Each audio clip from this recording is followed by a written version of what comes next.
السلام عليكم، ازيكم عاملين ايه؟ كل سنة وانتم طيبين. اللهم صل وسلم وزد وبارك على سيدنا محمد. النهاردة هنعمل مع بعض البيتي فور، وجبت لكم طريقة اكبر المحلات. عايزة اقول لكم جربت طرق كتير جدا من وقت ما جربت الطريقة دي وانا اعتمدتها، ومتأكدة 100% لما تجربوا الطريقة دي هتنسوا اي طريقة جربتوها قبل كده وهتعتمدوا الطريقة دي. بس قبل ما نبدأ الفيديو ما تنسوش تعملوا لايك علشان الفيديو يوصل لأكبر عدد من الناس، ولو لسه ما اشتركتوش في القناة يلا حالا اشتركوا في القناة علشان يوصلكم كل فيديو بنزله. ويلا بسرعة نشوف البيتي فور الناعم ده هنعمله ازاي.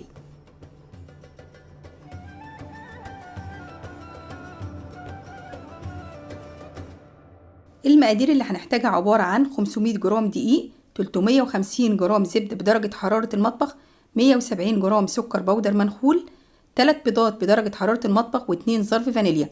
المقادير كلها هكتبها لكم في صندوق الوصف تحت الفيديو. تمام. معلش سامحوني، النهارده مش هنعاير المقادير بالكوبايه، لازم نعايرها بالميزان يا جماعه وبالجرام علشان تطلع البيتي فور مظبوطه معاكي جدا. فلازم طبعا الميزان، ولو ما عندكوش ميزان انا شايفه الميزان دلوقتي بقى رخيص جدا وبقى مهم جدا في اي مطبخ. تمام. وخاصه الوصفه دي لازم نستخدم فيها الميزان يا جماعه علشان تطلع مظبوطه معاكي جدا جدا. والنهارده هستخدم دقيق الضحى، عملت بيه معاكم قبل كده الغريبه على القناه، ادخلوا شوفوا فيديو الغريبه. ورايي في دقيق الضحى ان هو ممتاز، بعمل بيه كل انواع الكحك والبسكوت وبتطلع تحفه معايا. الاول هسمي الله، وفي طبق عميق هبدا انزل بالزبده، وبعد كده هضيف السكر البودر، والسكر لازم يكون منخول علشان ما يكونش فيه اي تكتلات. هقلب السكر كويس جدا مع الزبده علشان السكر ما يطيرش في كل مكان. الزبده لازم تكون بدرجه حراره المطبخ علشان تكون سهله على المضرب، وعلشان تبقى العجينه لينه وتكون سهله عليا وانا بشكلها بالكيس الحلواني. تمام. في نص الوقت كده هوقف المضرب، وبالسباتولا هبدا الم اللي في الجوانب، وهقلب كويس جدا من فوق لتحت كده علشان اتاكد ان السكر والزبده اختلطوا كويس جدا مع بعض. لو ما عندكيش مضرب كهرباء مفيش مشكله خالص، هتستخدمي المضرب السلك او بايديكي، بس هتاخد معاكي وقت شويه لحد ما يبقى قوامها كريمي. اول ما نوصل للقوام الكريمي ده هبدا اضيف البيض بالتدريج. هضيف اول بيضه وهضرب لحد ما تختفي، وبعد كده هبدا اضيف التانية والتالتة. طبعا التانية والتالتة استعجلوا ونزلوا مع بعض مفيش مشكله خالص. هضرب البيض كويس جدا مع الزبده والسكر، وبعد كده هبدا اضيف الفانيليا. اوعوا تنسوا الفانيليا يا جماعه علشان ريحه البيض. وهضربهم كويس جدا مع بعض. تمام، حلو قوي كده. هبدا اضيف الدقيق بالتدريج، مش هضيف الدقيق كله مره واحده علشان ما يكتلش معايا، هنضيف الدقيق بالتدريج. وبالسباتولا هنبدا نعجن، مش هنعجن بايدينا ولا مضرب ولا اي حاجه خالص. العجينه طريه ولينه جدا فهنعجنها بالسباتولا. اول ما الدقيق يختفي هبدا اضيف كمان شويه، يعني هضيف الدقيق على 3 مرات، وهفضل اقلب كده لحد ما اخلص كل كميه الدقيق اللي معايا. تمام. وبكده تكون العجينه جاهزه معانا. جبت صاج ما دهنتوش اي ماده دهنيه، وهنا اميره بدات تساعدني، حطت العجينه في كيس الحلواني وبقمع الكريمه بدات تشكل في البيتي فور. تسلم ايدك يا اميره، وربنا يحسن ما بين ايديكي في كل حاجه بتعمليها يا حبيبتي. هنشتغل في مكان يا جماعه فيه مروحه او تكييف علشان الزبده ما تفصلش مننا. واول صاج هنشكله على طول هندخله الفرن، وهنبدا نشكل في الصاج التاني. الاول هنولع الفرن لمده 10 دقايق، وبعد كده هندخل البيتي فور الفرن على الشبكه في النص على درجه حراره 170.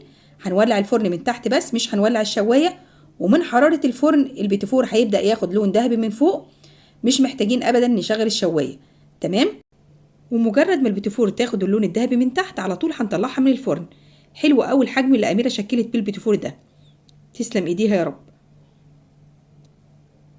ودول 2 بيتي فور من الابيض هشيلهم في التلاجة علشان هحتاجهم في تسويه البيتي فور اللي هعمله بالكاكاو دلوقتي حالا. تمام. وده البيتي فور البني اللي هعمله دلوقتي. معايا 500 جرام دقيق، شلت منهم معلقه كبيره وزنها 20 جرام، وهحط مكانها معلقه كاكاو كبيره وزنها 20 جرام بالظبط. هحطها في مصفى وهنخلها علشان ما يكونش فيه اي تكتلات في الكاكاو. تمام. زي ما عملت البيتي فور الابيض هعمل البيتي فور البني، نفس الخطوات بالظبط ونفس المقادير اللي هم 500 جرام دقيق، 350 جرام زبده بدرجه حراره المطبخ، 170 جرام سكر بودر، 3 بيضات بدرجه حراره المطبخ، و2 ظرف فانيليا. يعني الفرق بين البيتي فور البني والبيتي فور الابيض، هشيل معلقه دقيق وزنها 20 جرام وهحط معلقه كاكاو وزنها 20 جرام، وهقلب الكاكاو مع الدقيق كويس جدا لحد ما يمتزجوا مع بعض.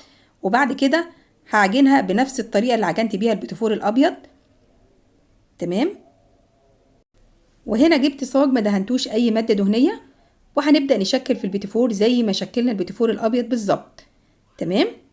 اهم حاجه نعمل البيتيفور كله نفس الحجم، سواء الابيض او البني، علشان لما نيجي نلزقهم في بعض يكونوا نفس الحجم. طيب هتسالوني ازاي بنعرف البيتيفور البني استوى؟ لو لاحظتوا انا شلت 2 من البيتيفور الابيض في التلاجة، هنحط منهم دلوقتي واحده. تمام. واول ما تاخدوا اللون الذهبي هنعرف ان البيتيفور البني استوى، وهنكمل الصاج التاني بنفس الطريقه. خلاص كده البيتيفور بقت جاهزه معانا. شايفين قد ايه محتفظه بشكلها، ما فرشتش مننا في الفرن، وبنفس النقشه اللي دخلت بيها الفرن. شايفين؟ ايه رايكم في الجمال ده؟ هنا بقربها لكم شويه قد ايه مفرغه من تحت ومحتفظه بنقشتها. ده معناها ان البيتيفور هشه جدا مش مكتومه. تمام. وهنا هوريكم قد ايه دايبه دوب. شايفين؟ مفيش نعومه اكتر من كده. وممكن نركب 2 ابيض مع بعض، او 2 بني مع بعض، او واحده ابيض وواحده بني. تمام. ودي المربى اللي هنحشي بيها البيتيفور، مربى مشمش كريمي. لازم تكون كريمي، ما ينفعش ابدا تكون قطع، لازم تكون مربى كريمي علشان نعرف نحشي بيها البيتيفور. تمام. هنا حطيت المربى في كيس تلاجة وفتحت فيه فتحه صغيره كده، ورصيت البيتيفور كده عباره عن صفين. بدات احط المربى كده على صف منهم. تمام. الطريقه دي حلوه قوي، وخاصه لو انت عامله كميه كبيره هتكون منقذه جدا بالنسبه لك، وممكن تجمعي الولاد يساعدوكي، هيكونوا فرحانين جدا. ربنا يحسن ما بين ايديكم. وطبعا كلنا عارفين الكحك والبسكوت بيحب اللمه. كل سنه وانتم طيبين، واتمنى يكون في تواصل بيني وبينكم. وقولوا لي ايه رايكم في الوصفات اللي انا عملتها قبل كده، وقولوا لي كمان نفسكم نعمل وصفات ايه مع بعض، وانا ان شاء الله وباذن الله اكون عند حسن ظنكم. اهم حاجه ما تنسوش الكومنتات الحلوه علشان بتسعدني. هنبدا نحضر الحاجات اللي هنزين بيها البيتيفور. جبت شوكولاته خام دوبتها على الحمام بخار، وضفت عليها معلقتين كبار زيت علشان اخفف قوام الشوكولاته شويه، وفي نفس الوقت الزيت بيدي لمعه حلوه قوي للشوكولاته. تمام. ودي شوكولاته بيضه دوبتها على الحمام بخار ايضا، وضفت عليها معلقه كبيره زيت. ومعايا هنا المكسرات عباره عن فستق مجروش وعين جمل مجروش وجوز هند. اهم حاجه المكسرات ما تكونش مطحونه قوي، تكون خشنه شويه. تمام. الاول هجيب البيتيفور الابيض وهبدا اغطسه كده في الشوكولاته، ومحضره جنبي صاج فرده فيه ورقه زبده، وهبدا ارص عليه البيتيفور. ومش مهم خالص ورق زبده، ممكن كيس تلاجة عادي خالص مفيش مشكله. تمام. بالنسبه لخطوه تزيين البيتيفور ممكن نخليها قبل العيد بيوم. تمام. يعني نعمل البيتيفور وهنشيلها في علبه محكمه الغلق، وهنزين البيتيفور قبل العيد بيوم، او ممكن تزينيه في نفس اليوم مفيش اي مشكله خالص. ودلوقتي مجرد ما اخلص تزيين البيتيفور هحطها في مكان فيه تكييف علشان الشوكولاته تجمد، او هدخلها التلاجة. وهقولك ازاي تحتفظي بالبيتيفور اطول فتره ممكنه. هجيب علبه محكمه الغلق وتكون نظيفه وناشفه تماما ما فيهاش ولا نقطه ميه، وهبدا ارص البيتيفور في العلبه طبقات، وبين كل طبقه والتانيه هفرد كيس تلاجة. وبكده البيتيفور هتفضل محتفظه بشكلها من اول واحده لاخر واحده. وبعد كده هغطي العلبه كويس جدا وهدخلها التلاجة. وبكده البيتيفور هتفضل معاكي اطول فتره ممكنه. تمام. بالنسبه لتزيين البيتيفور ممكن تزينيها بالشوكولاته بس من غير مكسرات، وممكن كمان تحشيها مربى بس وتاكليها كده. لان البيتيفور النهارده بصراحه طريقتها ممتازه وطريقتها ناجحه جدا جدا، وانا واثقه ان شاء الله لما تجربوا الطريقه دي استحاله تفكروا في اي طريقه عملتوا بيها البيتيفور قبل كده، وهتعتمدوا الطريقه دي عندكم على طول. وده شكل تاني لتزيين البيتيفور. سبتها لحد ما نشفت تماما، وبعد كده خدت شويه من الشوكولاته البيضاء في كيس تلاجة، وبدات اعمل خطوط بالشوكولاته البيضاء على البيتيفور اللي بالشوكولاته البني. تمام. وبكده اكون خلصت كل كميه البيتيفور. ايه رايكم بقى في الجمال والحلاوه دي؟ ما شاء الله، من كيلو دقيق عملت كل الكميه الحلوه دي. يا ريت لو عجبكم الفيديو لايك وشير للفيديو علشان نوصل لاكبر عدد من الناس. ولو لسه ما اشتركتوش في القناه اتمنى تنوروني وتشتركوا في قناتي علشان يوصلكم كل فيديو جديد بنزله. اشوفكم على خير في فيديو جديد، والسلام عليكم ورحمه الله وبركاته.